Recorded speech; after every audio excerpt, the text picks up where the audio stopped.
Simply put, the Tour de France is the biggest cycling event of the season. Traditionally held in the month of July, Le Tour sees the best riders in the world battle across 21 stages around France for the ultimate prize in cycling, the yellow jersey.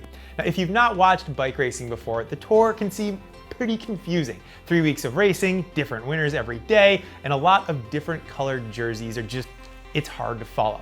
So we're gonna break it down in this beginner's guide to the Tour de France.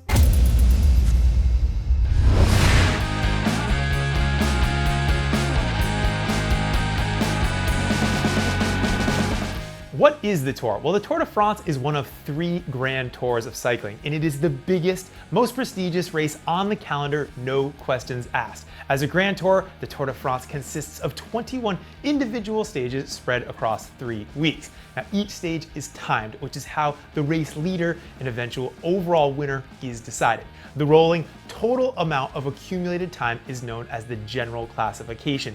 Now, in addition to the general classification, or the GC, as it's commonly referred to, the first rider across the line on each stage is crowned the stage winner. The Tour usually includes 2 rest days where there's no racing that takes place, although the riders do go out and take a spin to keep the legs moving, but they take these days off to ensure that the riders are able to recover 100% so that they can race as hard as they can in the coming days to make the race as exciting as possible.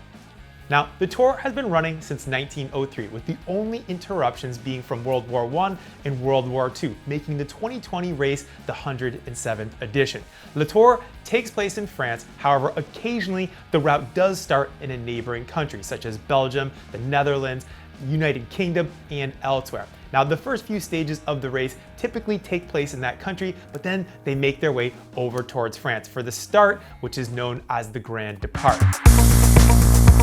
All right, so the Tour de France stages fall into one of 5 different categories. First up, flat stages. These stages usually have minimal climbing and are used to move the race between mountain ranges across the French countryside. Now, they're typically won by specialists that we call sprinters, who will reach speeds in excess of 70 kilometers per hour as they barrel towards the finish line in a super fast finish.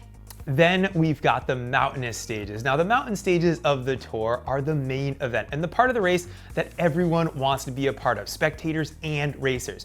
These are spread between the French Alps and the Pyrenees, and these stages rack up thousands of meters of climbing over the course of the 3 weeks. They can either end on the top of a huge mountain as a summit finish, or sometimes after a big hairpin descent after a big climb. These stages always are really exciting, and they typically are big deciding factors in the general classification. Time trials. If you want to win the Tour de France, you need to be a good time trialist. It's called the race against the clock because it's an individual effort in a timed stage where each riders go off in short 1-minute intervals, one after another. Now, riders typically use specific aerodynamic bikes and gear so that they can ride at their own pace as fast as possible.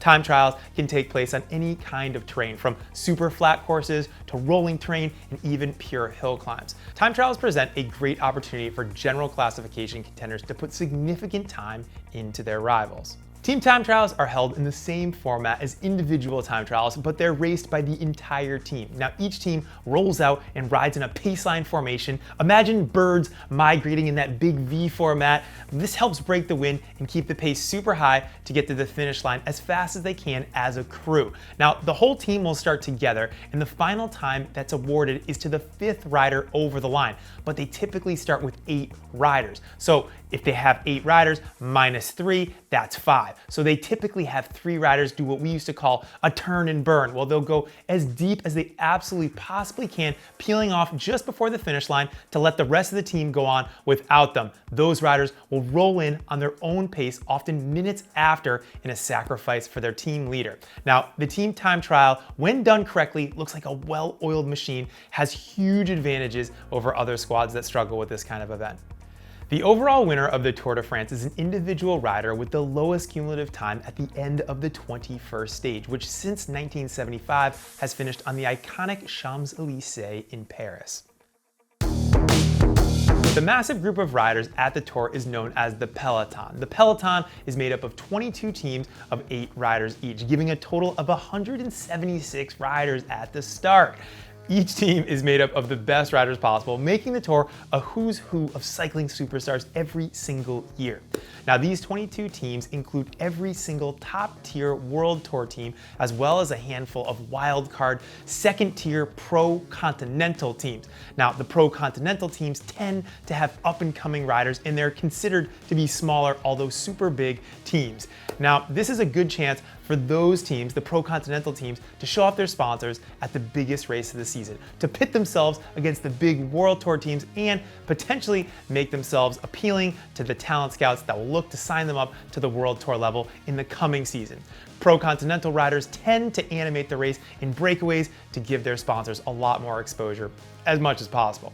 Now, teams will be centered typically around one or two riders, designated as the team's leaders. Teams typically commit to either a sprinter who will aim to win individual stages, or a general classification contender whose aim is to win the Tour de France overall. Now, as well as the leader, the rest of the team is made up of domestiques, which literally translates to servants. Now, domestiques ride in support of their team leader, sacrificing their own chances of leadership and helping the team achieve their goals. Domestiques often ride at the front of the bunch to set pace, chase down attacks, shelter their leader from the wind, basically to preserve the leader's energy reserves completely. Domestiques will also drop back to the team cars to collect food, to get orders, to get bottles, clothing for their leaders. Should their leader even have a puncture on the side of the road where their car can't get to them, they'll literally give them a wheel or their own bike to get them back in the race as quickly as possible. Now, while each stage only has one winner and the Tour overall is won by just one rider, these victories are down to the impeccable teamwork of all 8 teammates. Simply put, nobody can win the Tour de France on their own. It's just not possible. The old saying, teamwork makes the dream work. The Tour is a beautiful, dynamic kaleidoscope of colors rolling around France. This mix of team jerseys made up of vibrant sponsor logos, exciting patterns, and bold colorways truly is a sight to behold. Now, amongst all of the regular team kits that you'll find out, meaning their clothing, you'll find 4 particularly important jerseys awarded at the end of each stage to the leader of one of 4 different classifications. The yellow jersey, le maillot jaune, is the most important and most prestigious, most iconic jersey of the Tour de France. It represents the current leader of the general classification, the rider with the lowest cumulative time over the course so far. Now, the jersey is yellow in color thanks to the French magazine L'Auto, which originally promoted the race back in the early 20th century. It was printed on distinctive yellow paper. Now, whoever wears this jersey at the end of stage 21 wins the Tour de France overall. A lifetime of respect from their peers and the fans alike, and with it, a €500,000 prize purse. The white jersey, le maillot blanc. The white jersey denotes the best young rider in the race. This is the highest placed rider on the general classification aged under 25 of January 1st in the given year of the race. It's possible to hold the yellow jersey and the white jersey at the same time, in which case the yellow jersey is prioritized. Now then, the second placed young rider on the general classification would wear the white jersey. At the end of the Tour, the best placed young rider takes home €20,000. The green jersey, known as le maillot vert, is the sprinter's jersey. Throughout the race, points are awarded for the first rider across the finish line each day. The points available do vary though, depending on the day's stage. In addition to these points, each day's route is peppered with what we call intermediate sprints, which come before the finish line. Now, this keeps the race's exciting start to finish. Sprint points are awarded at both the intermediate sprints and at the finish line sprints, and the rider with the most points at the end of the race wears the green jersey. Now, this jersey is normally won or worn by a sprinter who will accrue points from winning stages, finishing regularly in the top 15 on stages they don't win and in the high mountains, fighting to get into breakaways so that they can secure the intermediate sprints even on days when they have no chance of winning. The prize for the green jersey is €25,000. The polka dot jersey La Moi Pois Rouge in a similar fashion to the intermediate sprints at the summit of each significant climb. Points are awarded to the first few riders that reach the top. The number of points available will vary depending on the classification of the climb. The harder the climb, the more points that are on offer. Now, the rider with the most mountain points will wear the polka dot jersey and take home 25,000 euros at the end of the tour.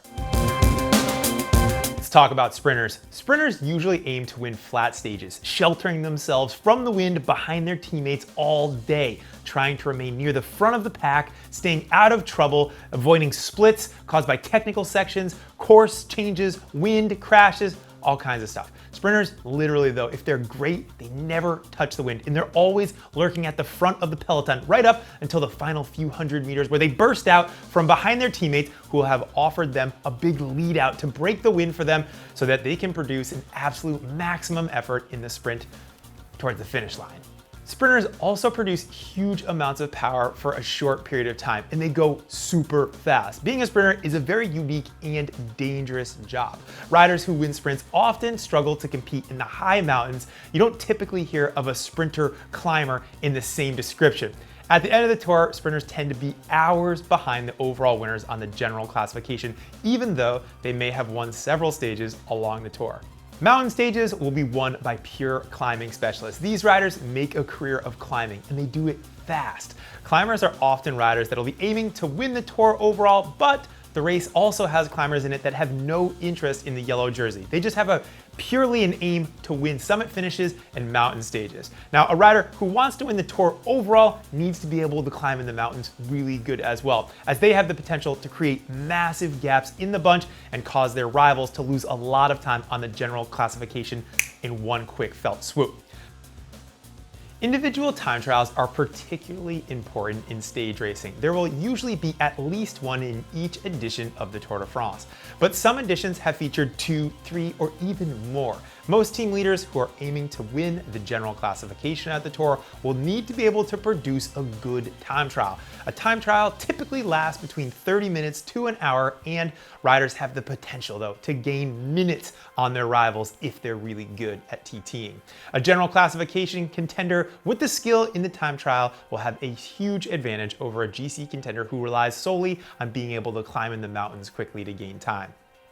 Now, aside from the time trials, all stages offer time bonuses for the first 3 riders over the finish line, 10, 6, and 4 seconds for first, second, and third places respectively. Now, while this doesn't sound like a lot, the overall tour has been decided by as little as 8 seconds over the course of 3 weeks, so every second really does count.